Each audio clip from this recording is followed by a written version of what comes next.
Hi, welcome back to my channel. If you're new here, my name is Paige. It is very nice to meet you. You should subscribe. And today is Fun Fact Friday, where I recap a chronic illness, disability, treatment, etc. in hopes to educate and advocate. This month is May, which is the awareness month for the Ehlers Danlos syndromes, which is my main condition. So I am very excited to share some knowledge about EDS this month. Which brings me to my topic of the day, which is the types of Ehlers Danlos syndromes.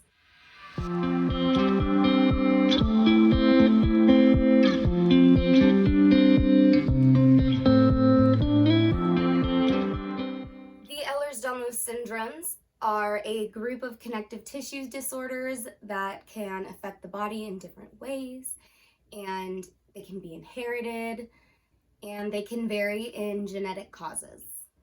The most common symptom among the Ehlers Danlos syndromes is joint hypermobility, inflexibility, and tissue fragility. And right now there are 13 known types of Ehlers Danlos syndrome. Each type uses a different method to diagnose, and all of the genes are known except for the one that causes hypermobile Ehlers Danlos syndrome, which is the one that I have.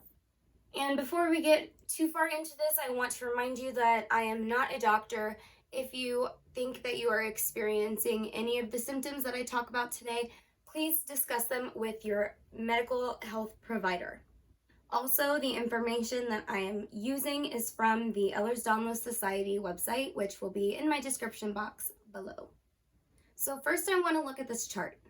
In this chart, you can see each and every type of Ehlers Danlos syndrome that we know now. You can see how they are inherited. You can see the genetic basis and the protein that is involved in that type of EDS. And what we can see here is that these different types of Ehlers Danlos syndrome do vary very, very drastically.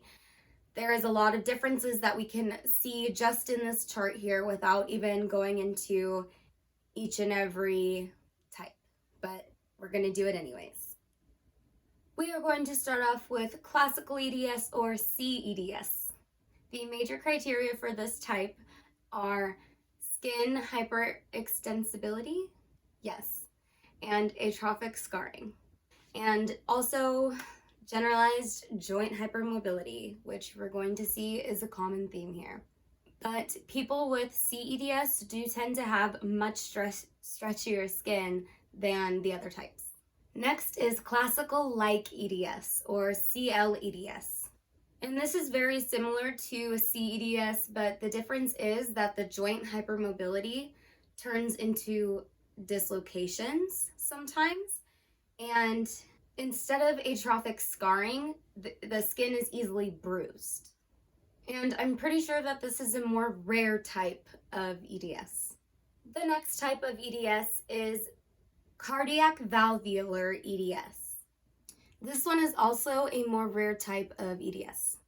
This type has severe problems with the cardiac valvular area.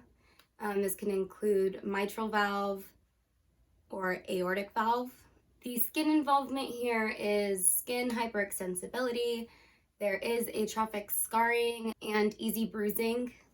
And again, there is joint hypermobility here, but it is restricted to smaller joints. The next one is vascular EDS or VEDS, and this one is a little bit more common. For this one, a family history is super important.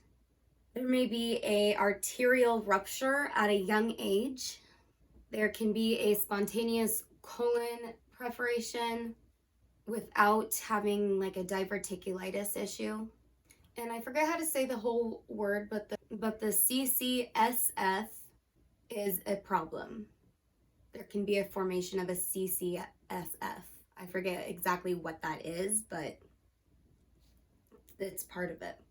And pregnancy can be very dangerous, especially during the third trimester for people with VEDS. Now, All of the types that I've talked about so far, there is genetic testing for it.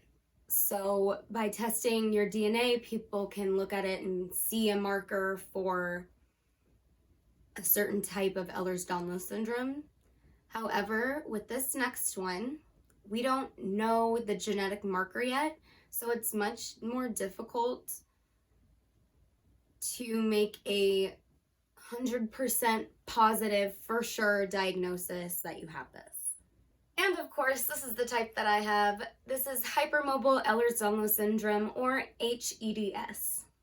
People with HEDS can have generalized joint hypermobility, sometimes dislocations, and the absence of unusual skin fragility, and an exclusion of other hereditary diseases that could possibly cause these symptoms. And then 2 of the following things must be present to get a diagnosis, but some people can have all of them or just 2 of them, or I don't know. So a positive family history will get you an automatic point there.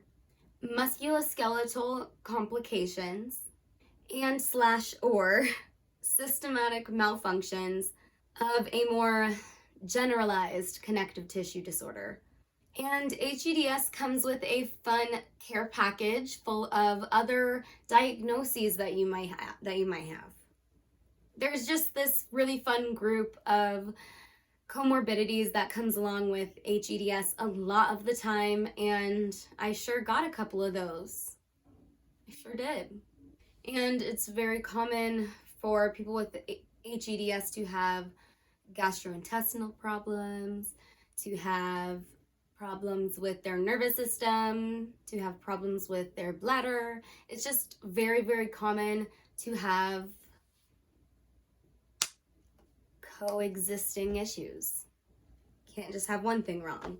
Not to play up my type more than others, because mine isn't deadly, so there's no reason for me to play it up more than others. It's just the one I have most experience with and can tell you most about.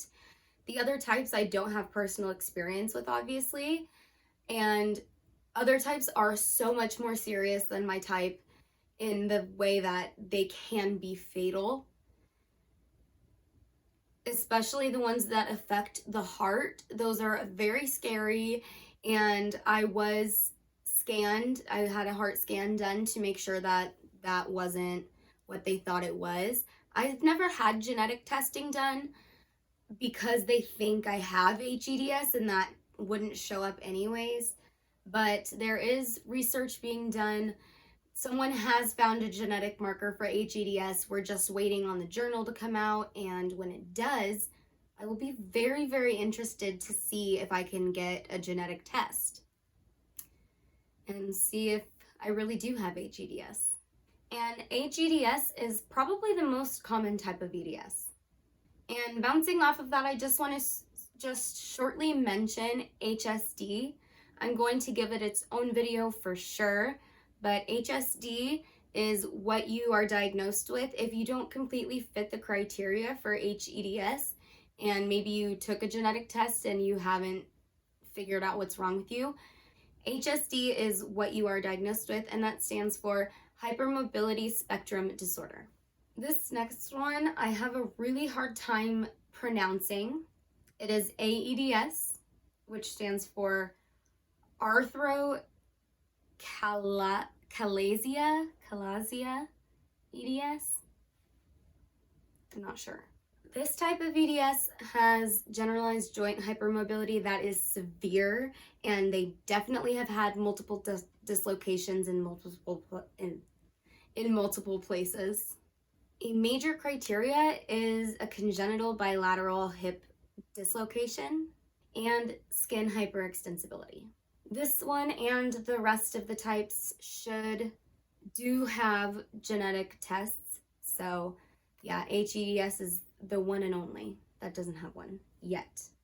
The next type of EDS is DEDS, or Dermatosparaxis EDS, which kind of sounds like a little spell from Harry Potter. This is a more rare type of EDS, and while it has a lot of similar symptoms as the other types of EDS. The special feature here is craniofacial features. Another rare type of EDS is KEDS, or Kyphoscoliotic Eds. This type may have congenital muscle hypotomia and congenital earlier onset kyphoscoliosis. And the major dislocations for this type happen in the shoulders, hips, and knees. The next rare type of EDS is BCS, which is brittle cornea syndrome. In this type, you have a super thin cornea and a lot of issues with your eyes. Your eye doctor might even notice this if this is your diagnosis and send you to your doctor to be checked out for this. The next type of EDS is SPEDS, or Spondylodisplacing EDS. Some of the major criteria here are a short stature, muscle hypotonia, and bowing of the limbs, like when they curve. The next one is MCEDS, or Musculocontractual Eds. Clubfoot is very common with this type of EDS. There may be characteristic craniofacial features and includes all the skin features: skin hyperextensibility, easily bruised, atrophic scarring, all of the above. The next one is myopathic EDS, or MEDS, and this one is a little less rare than the ones we've just been talking about. There might be muscle atrophy and or muscle hypotonia that is congenital. There is hypermobility of the distal joints and proximal joint contractures. The last type that we're going to talk about today is PEDS, or Periodontal Eds. Here there is severe and intractable periodontitis. I don't know if I'm saying that right. Periodontitis. And there is a lack of an attached gingiva. I'm also not sure if I'm saying that correctly. There can be prehibital plaques, and a family history is usually required to diagnose this. And I did want to mention that these types of EDS are grouped together with the ones that they are most alike. And I will show you guys a picture that I made explaining that a little bit, kind of showing like which bubble they hang out in together. And something that I actually learned while I was researching for this video is that there used to be other diagnoses that were classified as EDS, as a type of EDS. I had no idea that that had ever happened. So if you would like to know more about that, I would love to look it up. So if you want to know too, let me know and I'll tell you guys what I find out. I hope that this video wasn't too boring. It was very educational, and I hope that it wasn't too confusing, because I know that I am not the best at explaining these kinds of things. It's why I've been putting off making this video. The types of EDS are so complicated. There are so many things that go into determining which type of EDS you have, and I am not a trained medical professional. So that is why this is a more general video, and I'm doing a lot of reading off of my notes because it is very complicated and I'm scared to say the wrong thing. So please be nice. Anyways, I hope you guys enjoyed this video. Thank you so much for watching. If you enjoyed, please don't forget to give me a thumbs up down below. Comment, let me know what you thought. Let me know what you would like me to cover on Fun Fact Friday. And don't forget to wear your stripes for May. Have a great day, and I will see you guys next time. Bye.